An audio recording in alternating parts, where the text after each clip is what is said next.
एक बार की बात है, गौतम बुद्ध अपने शिष्यों को जिंदगी से जुड़ी अच्छी बुरी चीजों का ज्ञान दे रहे थे। सभी शिष्य उनकी बातों को बहुत ध्यान से सुन रहे थे।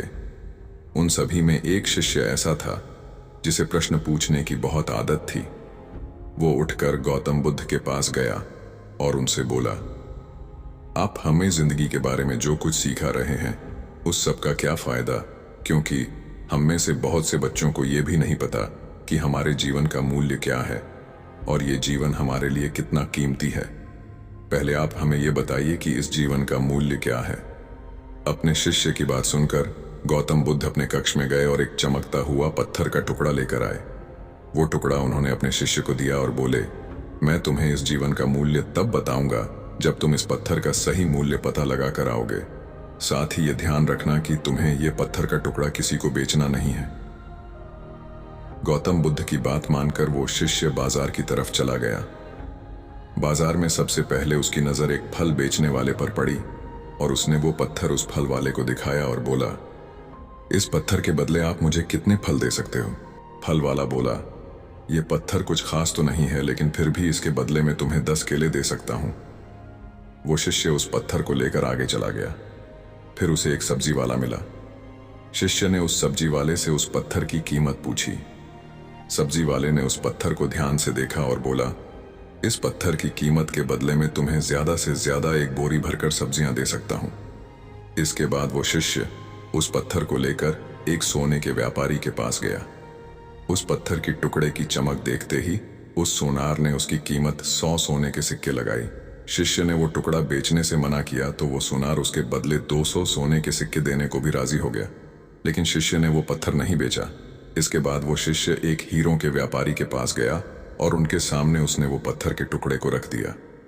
उस पत्थर को देखते ही हीरों के व्यापारी ने एक साफ कपड़ा बिछाया, उस पत्थर को उसके ऊपर रखा, फिर उसकी परिक्रमा की और हाथ जोड़कर उस पत्थर को कपड़े में लपेटते हुए वो बोला, तुम जिसे मामूली पत्थर समझकर उसकी कीमत पूछ रहे हो, असल में ये एक बेशक कीमती रूबी है।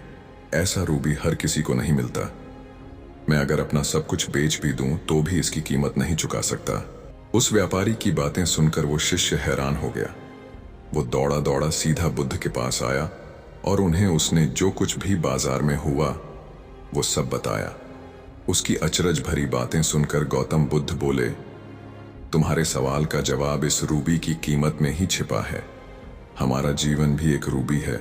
रूबी की तरह ये भी बेशकीमती है, लेकिन हम इस बात को हमेशा नजरअंदाज करते हैं और अपने जीवन का मूल्य नहीं समझते।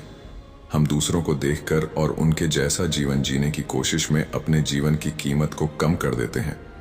हम ये सोचते हैं कि हमारी जिंदगी की कीमत वही है जो दूसरे हमें बताते हैं, लेकिन ये बात हमेशा ध्यान रखना कि सामने वाला अपनी हैसियत, बुद्धि और अपनी समझ के हिसाब से तुम्हारी कीमत लगाता है। सीख जो हमें गौतम बुद्ध की प्रेरणादायक कहानी से मिलती है, जिंदगी सिर्फ एक बार मिलती है, इसलिए इसको बर्बाद ना करें। अपनी जिंदगी को उतना ही कीमती समझें जितना कीमती आप अपने बैंक में रखें रुपयों को समझते हैं। आज के समय में लोग अपनी जिंदगी से ज्यादा कीमती प्यार, पैसों और दिखावे से भरी चीजों को समझते हैं। प्यार के चक्कर में लोग सुसाइड कर लेते हैं। पैसों के चक्कर में ऐसा काम करने लग जाते हैं जिससे उनकी जिंदगी बर्बाद हो जाती है। नाम कमाने के चक्कर में उल्टे सीधे काम करने लग जाते हैं। हमेशा याद रखें कि दिखावा करना जरूरी नहीं है। प्यार दोबारा मिल सकता है, पैसा फिर कमाया जा सकता है, लेकिन जिंदगी को फिर से पाया नहीं जा सकता। इसलिए अपनी इस बेशकीमती जिंदगी को अच्छे से जिएं। हर पल का आनंद लें। कभी ये ना सोचें कि आप इस दुनिया में किसी काम के नहीं हैं, न कभी ये सोचें कि आपकी जिंदगी व्यर्थ है। आपके होने या ना होने से कुछ फर्क नहीं पड़ता। जब भी ऐसे नेगेटिव विचार आपके मन में आए तो खुद को बस ये याद दिलाएं कि जीवन एक रूबी है और ये बेशक कीमती है। मेरे दोस्तों, उम्मीद करता हूं आपको यह कहानी अच्छी लगी होगी। अगर इस कहानी से कुछ भी सीखने को मिला हो तो हमें कमेंट में जरूर बताएं और वीडियो को लाइक कर चैनल को सब्सक्राइब जरूर करें। मिलते हैं अगली इसी तरह कहानी के साथ। तब तक के लिए राधे राधे।